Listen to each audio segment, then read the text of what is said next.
वो कहते हैं ना कि आप बनारस गए और बनारस की ऊंची नीची पतली टेढ़ी मेढ़ी गलियों से होकर के घाट तक नहीं पहुंचे तो क्या पहुंचे।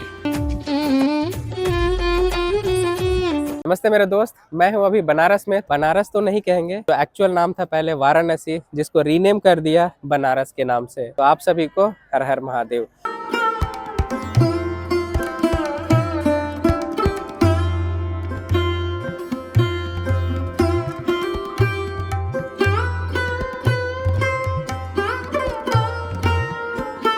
माना जाता है कि शिवजी की वाइफ जो सती थी, वो एक बार अपने घर में थी और उनके पिता दक्ष जी जो कि यज्ञ कर रहे थे, जिस यज्ञ में शिवजी का थोड़ा अनादर हुआ था।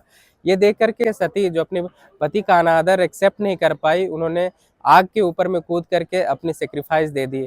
और इससे शिवजी काफी क्रोधित हुए और वो अपनी सती की बॉडी लेकर के भ्रमण करने लगे। काफी दुखी थे वो और काफी क्रोधित भी थे। ये देख करके विष्णु जी ने अपना चक्र चलाया और जिससे सती की जो बॉडी थी वो 51 पार्ट्स में डिवाइड हो गई और देश के कोने कोने में, भारत के हर जगह पे उनकी बॉडी के जो पार्ट्स थे वो गिरे। और कहीं कहीं जहां भी उनके पार्ट गिरी, शिवजी ने वहां पे एक शक्तिपीठ का निर्माण करवाया, जिसमें से 2-3 शक्तिपीठ मैं भी घूम चुका हूं, जहां उनकी बाजू गिरी है।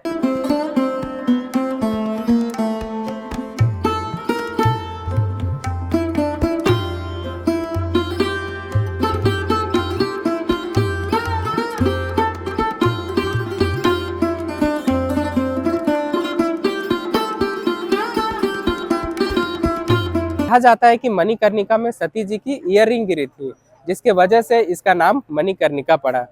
बहुत ही अद्भुत है। और ये कहा जाता है कि गंगा नदी में जो भी स्नान करते हैं उनके पाप धुल जाते हैं। और यहाँ पे गंगा के जितने भी घाट है वहाँ पे शवों को जलाया जाता है।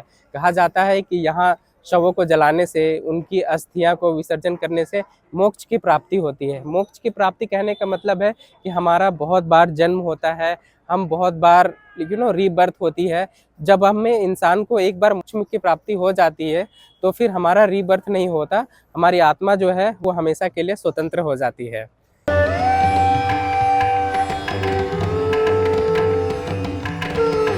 मणिकर्णिका को एक्सप्लोर कर ही रहा था कि पता चलता है कि पास में ही काल भैरव का मंदिर है। तो चलिए पहले मंदिर के दर्शन कर लेते हैं।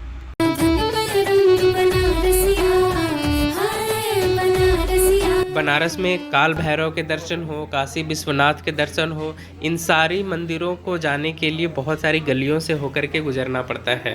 काल भैरव भगवान शिवजी का ही अवतार है, जो कि ब्रह्मा जी के कारण अवतरित हुए थे। यहाँ पे कैमरा वगैरह ले जाना बिल्कुल ही वर्जित है, इसलिए मैंने बाहर से ही रिकॉर्डिंग की है। अंदर जाके प्रणाम किया और बाहर आया।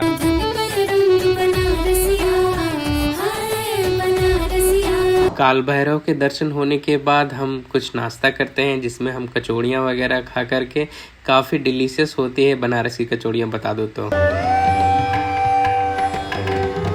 वही टेढ़ी मेढ़ी गलियों से होकर के गुजरते हुए वापस से मणिकर्णिका घाट की तरफ आते हैं। इस व्यू का आनंद लेते हैं और जानते हैं कुछ मणिकर्णिका घाट के बारे में।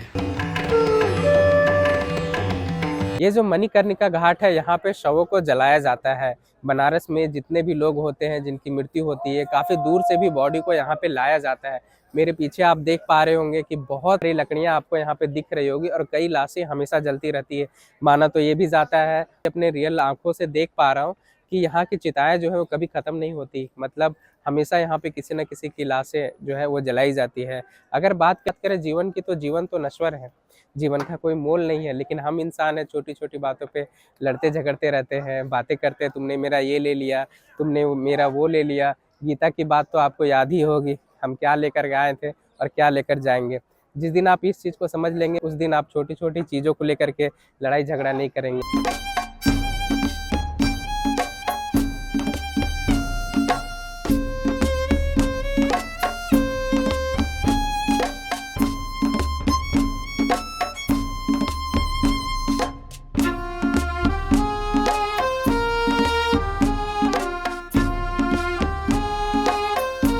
आप घूमें, जब आप बहुत सारी जगह घूमेंगे ना, आपका दिमाग खुलेगा, तभी आपको समझ में आएगा कि भिन्न भिन्न के लोग होते हैं जिनकी सोच काफ़ी अलग होती है।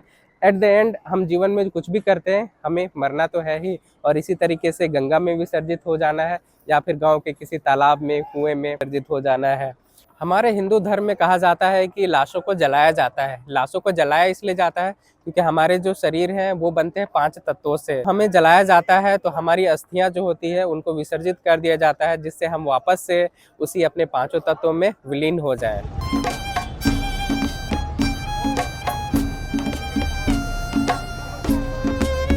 यहाँ पे जलाने की जो प्रक्रिया है वो 2 तरीके से होती है। एक इलेक्ट्रिक भी होती है, इसमें बॉडी को रखा जाता है और चंद 1 सेकंड में सब कुछ फ्लश हो जाता है। दूसरे तरीके से आप जला करके उनकी अस्थियां भी बटोर सकते हो। बहुत लोग मैं यहाँ पे देख रहा हूँ, जैसे सोना चांदी वगैरह कुछ भी दान कर दिया जाता है। तो यहाँ पे जो लोग मछुआरे लोग होते हैं वो लोग उनकी जो भी सोने चांदी की चीजें होती है जो जलती नहीं है उनको वो लोग छान लिया करते हैं। यहाँ पे घाट पे काफी भीड़ होती है। शाम को यहाँ पे आरती होती है, जहाँ पे लोग काफ़ी भीड़ में आरती को एंजॉय करने के लिए आते हैं। आरती सुबह यहाँ पे 6:30 बजे की होती है। शाम की भी जैसे ही अंधेरा होता है आरती यहाँ पे स्टार्ट हो जाती है।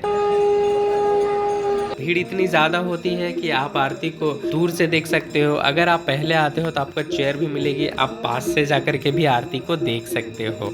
आरती लगभग 45 मिनट की होती है, जो कि लगातार कहा जाता है कि यहाँ आरती बारिश आए, तूफान आए, आंधी आए, लेकिन आरती रुकनी नहीं चाहिए।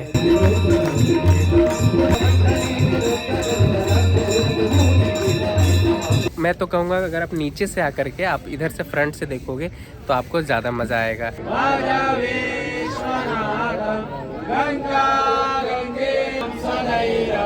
कम से कम 1 घंटे तक चलती है। जब आप देखोगे कि वो आरती चलाते हैं, बड़ी बड़ी वो फायर निकलते हैं, पुष्प डालते हैं, एक सफ़ेद जैसा चवड़ होता है उसको घुमाते हैं, वो सब देख करके काफ़ी ज़्यादा सुकून मिलता है।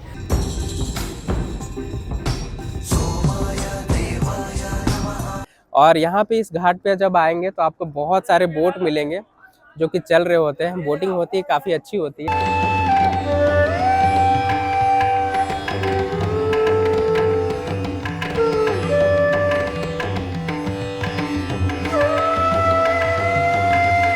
सबसे अच्छी बात यह है कि जब आप बनारस आएंगे तो बहुत सारे आपको साइबेरियन बर्ड्स मिलेंगे जो कि एक साथ फ्लाई करते हैं। बनारस की ये सबसे खास बात है। आपके बोट के ऊपर में जाते हैं। यहाँ पे कई जगह पे दाना भी दिया जाता है, जहाँ पे आप जब आप दाना छिड़केंगे तो साइबेरियन बर्ड्स जो होते हैं आपके बोट पे भी आ जाएंगे।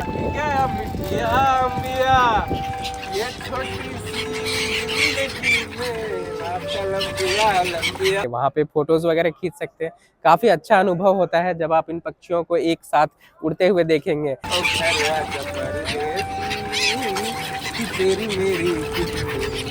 वैसे इलाहाबाद में जो त्रिवेणी संगम है वहाँ पे इनका सबसे बड़ा झुंड माना जाता है। वहाँ जब आप जाएंगे तो आपके पास से ही गुजरते हैं। यहाँ पे भी बनारस में आपको वो चीजें देखने को मिलेंगी।